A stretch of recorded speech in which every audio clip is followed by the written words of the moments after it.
권혁준과 함께하는 성공취업 X파일. 오늘은 한국주택금융공사에 대해서 알아보도록 하겠습니다.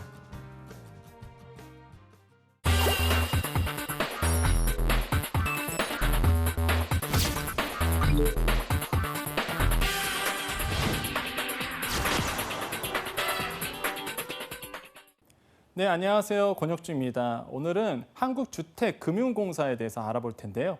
아마 지금 디자인 보시면 아시겠지만 제가 매번 여러분의 어떤 설명을 쉽게 하기 위해서 디자인도 조금 그 회사에 맞게끔 변경하고 있는데요. 자, 주택금융공사잖아요. 그러다 보니까 제가 이렇게 블록화해서 뭔가 이렇게 탑을 쌓는 듯한 디자인을 해왔습니다. 어떻게 굉장히 괜찮으시죠? 그래서 실제 관련이 있어요. 주택금융공사는 이름에 써져 있듯이 이렇게 어떤 뭐랄까요? 토목 아니면 건축 이런 것과 관련이 있기 때문에 자, 오늘 한번 디자인 한번 보시면서 힘차게 한번 우리 주택금융공사에 대해서 한번 알아보도록 하겠습니다.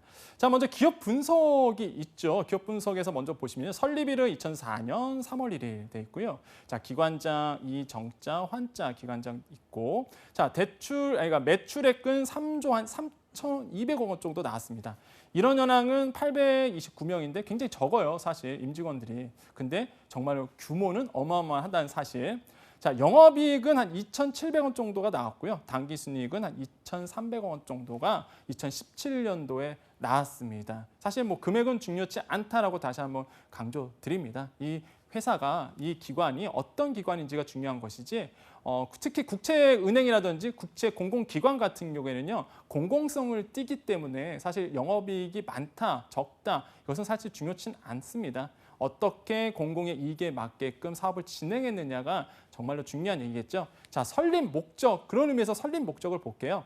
주택 저당 채권 등의 유동화와 자, 중요합니다. 주택금융 신용보증 및 주택담보 노후 연금 보증 업무를 수행함으로써 주택금융의 장기적이고 장기적이고 안정적인 공급을 촉진한다고 되어 있는데요. 중요한 건 뭐냐면요. 여기 답이 다 나와 있습니다. 무슨 얘기냐면 뭐 주택 저당 채권의 유동화, 그다음에 아까 좀 이따 얘기하겠지만은 주택금융의 신용보증, 그다음에 노후연금 이게 실제로 주택공사에서 하고 있는 주요 업무 세 가지예요. 그러니까 이거 아셔야지만 사실 어딜 가서서 내가 이 기업에 내가 이 기관에 내가 실제로 입사 지원했다라고 자신 있게 얘기할 수 있는 거거든요. 그래서 오늘 방송에는요. 실제로 요거에 대해서 얘기할 겁니다. 이번 방송은 좀 다르게 할 거예요. 사실 기출 면접을 제가 항상 다뤘는데 이 내용 안에 사실 질문 면접들이 다 했었습니다. 사실 제가 좀 이따가 뭐 MBS라든지 말씀드릴 텐데 그런 어떤 목적을 얘기하면서 사업의 목적을 얘기하면서 이미 그게 그 어떤 기출 면접의 답들이었거든요. 그래서 실제 우리가 이 기관에 대해서 설명하면서 답변에 대해서 같이 한번 얘기를 해보겠습니다. 자, 설립 목적 얘기했잖아요. 그럼 여기 보겠습니다. 주택금융공사의 영역인데 2004년도에 공사 창립을 했죠. 그다음에 적격 대출 뭐 10조, 100조 원 달성했다는 부분, MBS 발행 200조 원 달성했다는 부분, 뭐 신규 가입자 5천만 명 돌파했다는 부분, 이게 굉장히 의미가 있다라고 보는데, 자, 중요한 건 뭐냐면요, 사실 MBS가 뭘까 이렇게 용어들이 나오는데 정확하게 이 용어에 대해서 정의를 좀 해주셔야 됩니다. 그래야지만 실제로 면접에 나왔던 얘기이기도 하고 면접 때 질문이 자주 나온 얘기이기 때문에 꼭 아셔야 되겠죠. 자, 수수항 인증에 대해서 좀 말씀을 드릴 텐데 요거는 그냥 보실 필요는 없어요. 그냥 딱 요것만 보시면 됩니다. 그냥 국민권익위원회에서 주관했던 거에서 뭐 1위를 받았다더라. 부패방지 대통령 표창 수상했다더라. 이게 최근 이슈이기 때문에 이런 정도만 알고 들어가시면 되지 뭐 연역을 뭐 처음부터 끝까지 다 알아야 된다. 그렇지는 않습니다. 자, 요 정도만 짚고 넘어갈게요. 자, 주요 기능 및 역할 이게 중요합니다. 그러니까 주택금융공사의 주요 기능과 역할인데 이게 면접에 실제 나왔다는 얘기죠. 그러니까 주택금융공사에 대해서 얼마나 알고 있니? 아니면 주요 어떤 업무가 뭐니? 역할이 뭐니?라고 실제 질문이 나왔었거든요. 그래서 요거에 대한 답변을 조금 같이 하면서 설명을 드리도록 하겠습니다. 자, 먼저 첫 번째가 정책 모기지 공급을 하죠.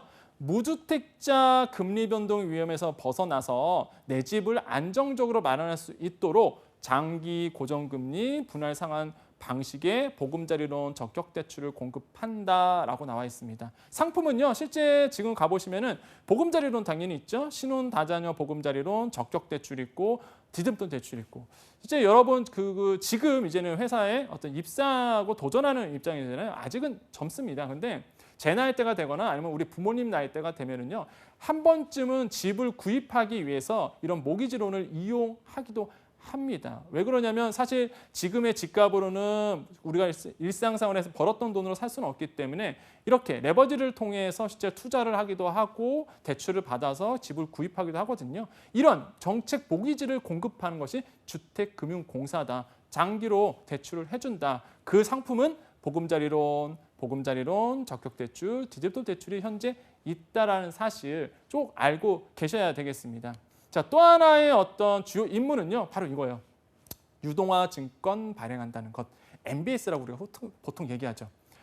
이거는요 정말 핵심입니다. 그러니까 주택금융공사에 대해서 내가 어디 가서 자신 있게 얘기하거나 아니면은 항상 지문에 나오는 게 MBS가 뭐냐라고 물어보죠. MBS가 뭐냐. 근데 많은 분들이 그러니까 경제를 좀 공부하신 분들이나 아니면은 자격증을 취득을 위해서 하신 분들도 있는데 자격증 공부를 해도요, 사실 MBS에 대해서 깊게는 안 배우고요. 그냥 이게 뭐다라는 것만 알고 넘어가시는 분들이 굉장히 많으시거든요.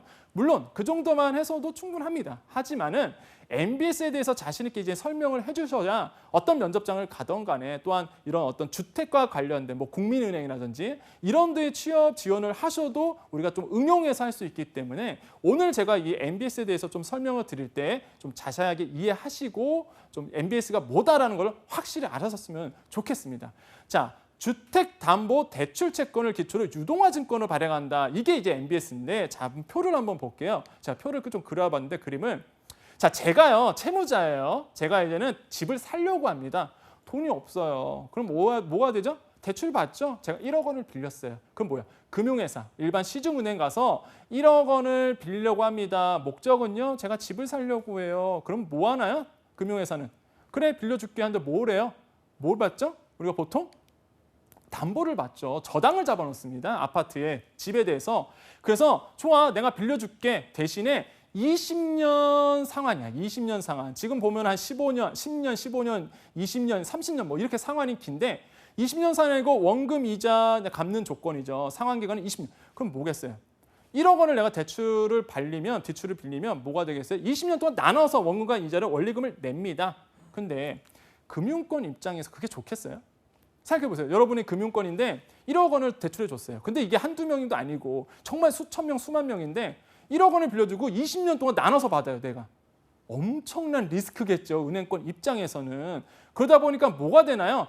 빌려주긴 빌려주는데 뭐예요? 그거를 채권을 어떻게 되죠? 볼까요? 좀 보죠. 대출 채권은 어떻게 되나요? 대출 채권을 어디에다가 양도하나요? 한국주택금융공사에 대출 채권을 양도해 버립니다. 한국주택금융공사 입장에서는 양수를 하는 거죠. 그 채권을 저당권을. 그래서 채권을 넘겨줘요. 대신에 금융회사 입장에서는요. 한국주택금융공사에게 뭘 받냐면 일시금을 받아버립니다. 일시금을. 그래야 좀 리스크가 줄어들잖아요. 자, 그래서 금융회사 입장에서는요. 장기간에 걸쳐 고객 채무자들로부터 상환받아야 할 돈을 한 번에 회수하여 목돈을 받는 셈이죠. 그러니까 장기적으로 고객들한테 나눠 받는 게 아니라 이 채권을요, 이 저당을요, 누구한테 넘겨요? 한국주택금융공사한테 넘기고 한국주택금융공사는 뭐예요? 일시금을 줘버립니다. 야, 그래, 너 대출해줬으니까 내가 이거를 양도대금을 줄게. 그래서 넘겨버리는 거죠. 또한 금융회사 입장에서는 뭐가 좋냐면 유동화를 통해 얻은 자금을 다시 대출대원으로 또 쓸 수가 있죠. 뭐예요? 나눠서 이렇게 고객들한테 원리금을 받으면 돈을 쪼개서 받기 때문에 그 자금을 운용할 수가 없지만은 뭐요? 일시적으로 목돈을 받기 때문에 또 그거 갖고 또 대출해주고 또 그 뭐예요? 이자 수익 내고 이런 형식이죠. 또한 주택 저당 채권을 보유함으로써 생기는 여러 가지 위험을 주택금융공사에게 이전해버리죠. 떠넘겨버리죠. 그러니까 뭐예요? 금융회사는요. 계속 대출해줄 수 있는 거예요. 만약에 여러분 금융회사에서 이걸 안 해주잖아요. 장기 대출 안 해주잖아요. 그러면요. 사실 돈이 필요하신 분들 또한 저당을 잡아서 아파트나 아니면 주택을 저당 잡아서 뭐를 하려고 하신 분들은요. 자금이 안 돌아갑니다. 그러니까 국민 경제가 활성화가 안 돼요. 그래서 이러한 어떤 대출을 해야 되는데 은행 입장에서 리스크가 크다 보니까 이렇게 한국주택금융공사에 뭐래요? 위험을 이전함으로써 실제로 대출을 해주는 거죠. 자, 또 한 가지. 이런 MBS를 통해서 뭐예요? 고객을 확보하는 데 도움이 되죠. 여러 가지 상품들, 대충 상품들을 만들 수가 있거든요. 이런 점에서 금융회사들은 이렇게 해줍니다. 그러면 다시 한번 볼게요. 이제 표로 돌아갑니다. 여기까지 이해되셨죠? 자, 그럼 어떻게 되나요? 자, 금융회사는요. 대출 채권을 이제는 양도하죠. 주택금융공사 입장에서 양수를 합니다. 채권을. 그죠? 그 다음에 뭐예요? 그거를 신탁계정을 만들어요. 신탁계정을 만들어서 넘기죠. 그 다음에 그 신탁계정을 통해서 뭐예요? 드디어 투자자에게 뭘 하냐면 유동화증권을 발행합니다. 유동화증권을 발행해서 뭐를 파는 거죠. 발행을 해버립니다. 그럼 이제 거꾸로 갈게요. 자, 노란색은 돈의 흐름이에요. 돈의 흐름이다. 파란색은 채권의 흐름이고 투자자는 뭐예요? MBS 발행한 거 내가 샀으니까 발행 대금 주겠죠? 돈이 가요. 그럼 신탁계정을 통해서 한국주택금융공사로 발행 대금 가겠죠. 그럼 또 어떻게 되나요? 주택금융공사는 뭐예요? 양도대금으로 금융회사한테 줘요. 그럼 금융회사는 뭐예요? 오케이, 돈 들어왔네. 오케이. 그래서 1억 원을 실제로 돈이 필요하신 분들에게, 담보대출 받으신 분에게, 장기대출 하신 분들에게 주는 겁니다. 이해되세요? 이게 MBS의 흐름도예요. 자, 유동화 증권 발행 좀 이해가 되시나요? 이거 아셔야지만 실제 여러분 부동산과 관련된 대출 부분은 이해할 수가 있는 겁니다. 그래서 제가 항상 우리 학생들에게 얘기를 합니다. 교수님 MBS에서 설명해 주세요. 그게 뭔가요? 쉽게 사전적 의미는 알겠는데 흐름에 대해서 잘 모르겠어요 라고 그러면 제가 이렇게 알기 쉽게 순서대로 이렇게 알려드리고 있거든요. 그렇기 때문에 지금 여러분께서 똑같이 설명해 드렸습니다. 흐름의 표, 어떻게 채권이 흐르고 돈이 어떻게 가는지만 아신다면 MBS가 뭔지, MBS를 왜 발행해야 되는지 이거를 알 수가 있는 것이죠. 그래서 유동화증권 발행, MBS 꼭 기억해 하셨다가 나중에 질문이 나오거나 비슷한 상황이 나올 때에, 비슷한 질문이 나올 때 자신 있게 답변을 꼭 해주시기를 권유를 드리겠습니다. 그래서 이 표 꼭 이해해 주세요. 자, 그 다음 볼게요. 자, 요거 나오냐면 왜 제가 요거 뒤로 백을 했냐면요. 보세요. 설립 목적을 보면 뭐가 되어 있어요? 주택 저당 채권의 유동화, 그죠? 이게 핵심이기 때문에 제가 다시 한번 보여드리는 겁니다. MBS가 너무 중요한 부분이기 때문에 주택 보증 우리 기관에 너무 중요하기 때문에 다시 한번 제가 보여드렸어요. 자, 보시고 자, 그 다음에 뭐가 있나요? 또 목적, 그 다음에 운영하는 또 뭐가 있냐면 그 의무가 뭐가 있냐면 주택금융 신용 보증을 공급하고 있습니다. 이게 주택금융공사의 의무죠, 역할이죠. 서민의 주거 안정과 주택금융 활성화를 위해 개인의 전세자금 대출, 그죠? 전세자금 대출, 중도금 대출, 주택공급자의 건설자금 대출 등의 신용보증을 제공하고 있다. 이게 또 하나의 역할입니다. 또 하나의 역할은 뭐냐요? 영목이지론. 이것도 실제적으로 면접 기출에 땄던 겁니다. 영목이지론. 60세 이상 고령자가 소유주택에 평생 거주하면서 이를 담보로 생활자금을 매월 연금 방식으로 받는 거죠. 이미 이거는 영목이지론, 모기지론 이거 만약에 모르신다? 이러면 사태가 심각해집니다, 여러분. 이게 사태가 심각해져요. 그럼 분명히 그런 분들은 아마 비전공자들이 많으실 거고요. 그러니까 영목이지론과 모기지론의 개념의 차이는요. 이거는 고등학교만 돼도 이제 아는 내용이기 때문에 정확하게 아셔야 된다. 그러면 제가 영모기지에 대해서 다시 한번 좀 말씀을 드릴게요.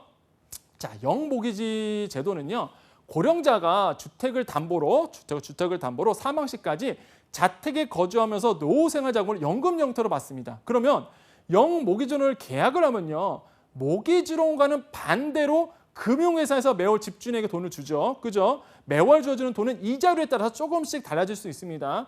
두 부부가 사망할 때까지 주고요. 그리고 그 집이 모기지 회사 것이 되어 회사가 처분하고요. 현금화해서 다시 젊은 사람들에게 모기지론을 대출을 판매하죠. 자, 정의하면 연금 형태로. 왜? 지금의 우리나라의 사회 구조가 어떻게 되고 있나요? 고령화 추세로 있습니다. 아직은 우리나라는 초고령화 시대는 진입하지 않았어요. 하지만 고령화 사회입니다. 지금 고령화 사회인데 만약에 우리나라가 더 고령화가 되고 초고령화 시대로 들어간다 된다면 뭐겠어요? 노인이 어떻게 되나요? 지금의 노인 빈곤 문제가 사회적인 이슈가 굉장히 크게 되고 있거든요. 그러면 노인의 빈곤의 문제를 어떻게 해결하면 선진국 같은 경우는 영모기지론 같은 걸로 해결합니다. 집이 있잖아요. 지금의 장년층은 집이 있기 때문에 이거를 담보로 뭘 하나요? 연금 형태로 돈을 받는 거죠. 연금 형태로. 그래서 이게 영모기지론이다. 주택연금이라는 사실을 꼭 기억해 주셔야 됩니다. 이게요. 앞으로 제가 왜 강조드리냐면 은행에서 이 부분이 굉장히 중요해질 거예요. 사회적인 지금 트렌드가 고령화사로 가고 있기 때문에 고령화사이기 때문에 어떻게 하면 노인 빈곤을 해결할까? 금융권에서 이거를 어떻게 사회적으로 공헌을 할까? 역시 주택연금을 많이 활성화시키는 것이 하나의 대안이 될 수가 있거든요. 그렇기 때문에 은행권에서도 아마 이 모기지론, 주택연금에 대한 부분을 굉장히 강화시킬 것이고요. 앞으로도 이러한 이슈들은 계속적으로 만들어질 것이고 또 한 가지 관련된 상품들이 주구장창 나올 겁니다. 그렇기 때문에 영모기준에 대한 개념 그리고 그거에 대해서 어떻게 활용할지에 대해서 스스로 한번 정립을 해보셔야 되는 부분 다시 한번 좀 짚어드리겠습니다. 자, 그 다음에 전략적 목표 있어요. 이제는 주택금융공사의 전략적 목표가 있는데 생애주기 맞춤형 공적 주택금융 플랫폼을 구축을 한다. 그 다음에 지속 가능 미래 성장 동력을 확보한다. 그다음에 사회적 가치 기반 경영 체제를 확립한다. 그래서 네 가지 이렇게 얘기가 나오는데요. 사실 굉장히 그 전략적 목표는요. 자신이 뭐 주택금융공사의 어떤 전략적 목표가 아니라 우리나라의 환경을 그대로 얘기해 줍니다. 뭐 서민금융 비용을 완화시키겠다, 고령층 노후소득 보장 체제를 강화하겠다. 이게 뭐냐면 사회적인 이슈, 그다음에 사회가 요구하는 부분에 대해서 그 주택금융공사는 부응을 해야 되거든요. 이런 부분에 대해서 실제적으로 나열을 하고 있는 부분이기 때문에 한 번만 쫙 읽어보시고 이해를 해주시면 돼요. 이해를 암기할 필요는 전혀 없습니다. 또 한 가지 볼까요? 자, 실제 주택금융공사의 미션과 비전이 있는데요. 자, 미션 한번 볼까요? 주택금융의 장기적이 중요합니다. 장기적 안정적 공급을 통해 국민 복지 증진과 국민 경제 발전에 기여한다. 자, 비전은 뭐냐면 국민의 행복과 함께 성장하는 최고의 주택금융기관, 서민 복지, 주거 복지 양상으로 삶의 질을 개선하는 기관이다라고 서울에 설명을 하고 있습니다. 이런 미션과 비전 정도는 우리가 당연하게 예의상 알고 가야 됩니다. 면접장에는. 자, 요거는 중요합니다. 자, 경영 방침은 미래 성장이 있고 현장 중심이 있고 국민 감동이 있다. 핵심 가치, 조직 문화, 뭐 TOP 이렇게 돼 있는데 요 정도는 우리가 실제로 요거는 어렵지도 않잖아요. 그냥 알고 또 암기를 하고 계시면 뭐가 좋냐면요. 사실 그 집단 토론이라든지 면접 집단에 들어갔을 때 어떤 질문이 돌발 질문이 나올 수도 있습니다. 그러면 우리가 기본적으로 이 회사의 어떤 가치라든지 아니면 이 기관에 대한 어떤 추구하는 방향성을 알면 뭐가 할 수 있냐면요. 우리가 논리적으로 설명을 풀 수가 있어요. 근데 소스가 없으면 풀 수가 없습니다. 말이라는 게 그래요. 내가 아무리 논리정연하게 말할 수 있는 화술이 있어도 머리에 든 게 없으면 뭐예요? 컨텐츠가 없으면 말을 풀어낼 수가 없습니다. 무슨 얘기예요? 기본적으로 경영 받침, 핵심 가치, 조직 문화 이 정도는 어렵지도 않고 단어가 짧기 때문에 이 정도는 알고 만약에 면접장에 들어가시면 어떤 돌발 질문이 와도 충분히 나의 논리를 통해서 하나하나 설명하고 응용할 수 있다는 부분이 있기 때문에 항상 기본적인 콘텐츠는 알고 가셔야 됩니다. 기본적인 콘텐츠. 아시겠죠? 어떤 기업에 대한 분석 이런 것은 굉장히 중요하다고 말씀드립니다. 자, 볼까요? 그 다음에 기업 분석에 좀만 더 가볼게요. 자, 요거는 뭐 인원 얘기입니다. 829명이다라는 정도. 2018년도에 1분기가 이제는 1, 2, 3월 달 봤더니 829명이었다. 17년도는 803명이었습니다. 좀 늘었어요. 앞으로 더 늘 거라고 예상하고 있습니다. 매년 표를 보면요. 인원을 추가하고 있거든요. 그렇기 때문에 여러분 지원하셔도 자신 있게 지원하셔도 여러분께 희망이 있다는 사실 줄면은 문제가 되겠지만 지금 계속적으로 우상향하고 있다는 부분은요. 굉장히 긍정적인 시그널입니다. 그래서 기회가 더 많이 주어지니까 꾸준히 공부를 열심히 하시고 준비를 잘 하셔서 입사가 꼭 성공하시길 다시 한번 희망해 보겠습니다. 자, 그다음에 정규직 인원에서 연봉을 봤어요. 연봉. 자, 봤더니 쭉 나오니까요. 1인당 평균 보수에 한 8,500만 원 되네요. 와, 8,500만 원. 남성은 9,600만 원의 평균 연봉입니다. 꿈의 직장이죠, 사실. 꿈의 직장입니다. 여러분, 그러니까 여러분 정말 기를 쓰고 주택 기관에 들어가려고 이런 어떤 공공기관, 공공은행권에 들어가려고 노력을 하시는 거겠죠. 그래서 저는 굉장히 너무 긍정적으로 보고요. 사실 꼭 들어가시길 저는 희망해 보겠습니다. 9,600에 여성 같은 경우는 6,200만 원이 실제 2018년도 예산으로 잡혀 있고 보세요. 17년도에는 실제 받은 금액이 9,500만 원 정도 받았거든요. 남성이. 그래서 야, 정말로 꿈의 직장이구나 라는 생각을 해보고 편속 근속 연수도 한 11년 정도가 됩니다. 17년도에서 장기적으로 근무하시는 분들도 많다. 하지만 국책은행이라든지 국책기관 치고는 근속 연수가 좀 짧다는 부분이 있어요. 아무래도 하는 일 자체가 좀 다르다 보니까 좀 근속 연수가 짧지만 그래도 평소 근속 연수가 한 11년 정도, 12년 정도 된다는 부분 여러분 아시고 이 회사에 들어가셔야 되겠죠. 이 기관에. 자, 그다음에 또 하나 보겠습니다. 신입사원 초봉 궁금하지 않으세요, 여러분? 이거는 뭐 공개도 되는 자료입니다. 이미 뭐 알리오라든지 공공기관에 이미 나왔던 자료이기 때문에 여러분 알고 들어가셔야 되잖아요. 한 4,300만 원 정도가 예산을 잡혀 있고 실제 17년도에는 한 4,100만 원 정도가 초봉이었습니다. 사실 뭐 각종 수당 이제 뭐 포함하고 이런 건데 괜찮죠, 초봉치고는. 그래서 이게 문제는 뭐냐면 장기적으로 간다는 게 핵심인 거죠. 이런 연봉이 계속적으로 등급이 높아지면서 진급을 하면서 뭐가 되겠어요? 아까처럼 9,500만 원 정도까지 이제 간다는 사실이죠. 그래서 굉장히 여러분께서 지원하는 의미가, 제가 한번 용기를 지금 북돋우고 있는 겁니다, 여러분. 다시 공부할 의욕이 좀 불러일으키시나요? 그래서 제가 항상 저의 어떤 의무는 단순히 기업 분석하고 면접 기출 풀어드리는 것도 있지만은 여러분 실망하지 말고요, 좌절하지 말고 힘을 내시라고 이렇게 제가 당근책이라든지 용기를 북돋워 드리겠습니다. 자, 그다음 우리가 볼게요. 자, 나왔어요. 면접 기출 첫 번째 나왔습니다. 면접 기출 첫 번째 보세요. 주택금융공사가 하는 일은 알고 있는 거, 이게 실제로 나왔었거든요. 근데 제가 초반에 서두에 이미 말씀드렸습니다. 이미 제가 기업 설명을 하면서 말씀드리겠다고 했었죠. 이거예요. 주요 기능 및 역할이 바로 그 질문의 답입니다. 4가지를 말씀드렸어요. 그 네 가지를 정확하게 알고 계셔야 됩니다. MBS라든지 아니면 신용보증이라든지 이런 4가지를 정확하게 알고 있으면 우리가 이 첫 번째의 질문에 답변할 수가 있겠죠. 자, 두 번째 면접 기출이 나왔는데 이게 뭐냐면요. 영모기지론을 알고 있는가라고 실제적으로 질문이 나왔습니다. 여러분, 이것도 제가 설명해 드렸었죠. 이것도 제가 영모기지론 하면서 주택연금 이 부분에 대해서 이미 말씀을 드렸어요. 왜? 너무 중요하니까 이 부분에 대해서 제가 다시 한번 짚어드립니다. 영모기지론에 대해서 정확하게 알고 응용 사례까지 좀 알고 하면 더 좋겠죠. 그래서 쉽게 설명할 수 있도록 해주셔야 돼요. 자, 세 번째 면접 기출이 났는데요. 이런 질문이 나왔습니다. 실제 주택금융공사의 최근 이슈는 무엇이라고 생각하나요? 주택연금 3종 세트에서 설명하라 이렇게 나왔는데 아마 제가 보기에는 같은 질문이에요. 왜 그러냐면 주택연금 3종 세트 같은 경우는 뭐냐면 2016년도 4월 25일 날 출시를 했는데 여러분 정말 그때는 이슈였어요. 그러니까 그냥 표현 자체가 주택연금 3종 세트였습니다. 딱 여러분 인터넷 한번 검색해 보세요. 딱 표현 자체가 주택연금 3종 세트예요. 그 당시 2016년도 이슈였거든요. 그러니까 만약에 2016년도에 만약에 이 질문이 나왔으면 같은 질문이 되겠죠. 뭐 최근 이슈는 무엇이라고 생각하는가? 주택연금 3종 세트 출시가 최근에 좀 이슈인 것 같습니다. 그렇죠? 그러면 주택연금 3종 세트에 대해서 설명하라는 질문이 있었기 때문에 한번 알아볼게요. 이게 뭔지. 자, 주택담보대출 상환용 주택연금이 하나 있고요. 주택연금 3종 세트입니다. 첫 번째가. 두 번째가 주택연금 사전예약 보금자리론 이렇게 있고요. 우대형 주택연금 이렇게 해서 우리가 3종 세트라고 부릅니다. 3종 세트라고 부르는데 그 의미는 간단해요. 써져 있는 그대로입니다. 주택담보대출 상환용 주택연금 뭐냐면 60대 이상이신 분들, 근데 이상이신 분들인데 이미 대출이 있어.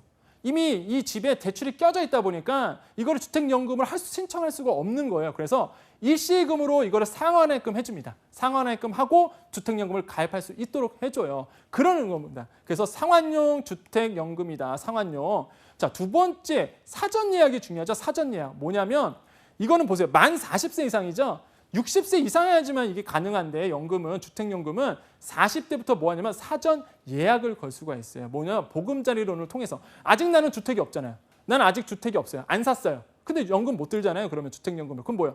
보금자리론을 통해서 주택을 사고 그러면 40대라면 40대 이후라면 먼저 사전 예약을 내가 주택연금 가입하겠습니다. 내가 꼭 하겠습니다라고 사전 예약을 하고 보금자리론 받아서 주택 구입을 하는 거죠. 그래서 이렇게 주택연금 3종 세트 두 번째가 바로 뭐다?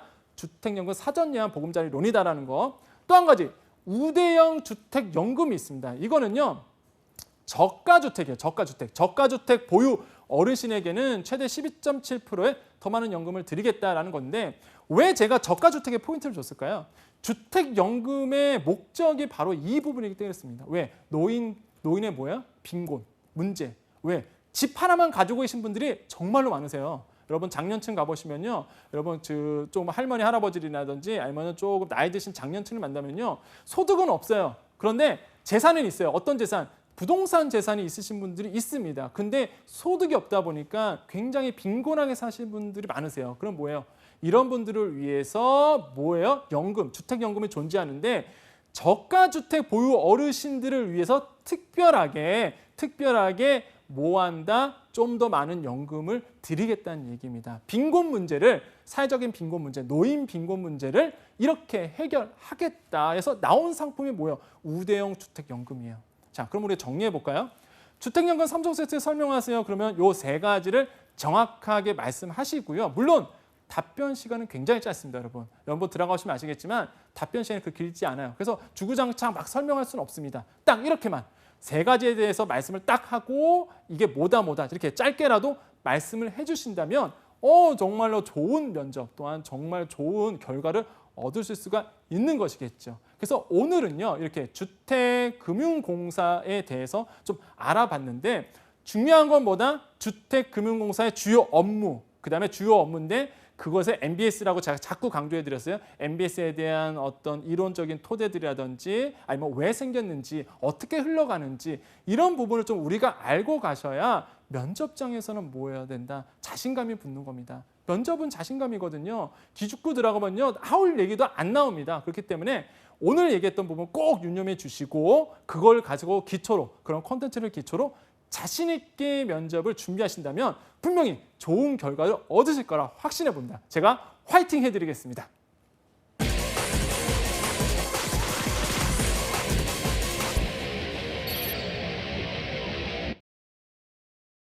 자, 오늘 주택금융공사에 대해서 알아봤습니다. 사실 많은 취준생분들이 가장 가고 싶어하는 공공기관 중에 하나고요. 또한 많은 분들이 도전해서 실패한 회사이기도 하죠. 기관이기도 하죠. 그렇기 때문에 안타까운 마음으로 제가 좀 더 많은 자료를 가지고 여러분과 함께 얘기를 나눠봤는데요.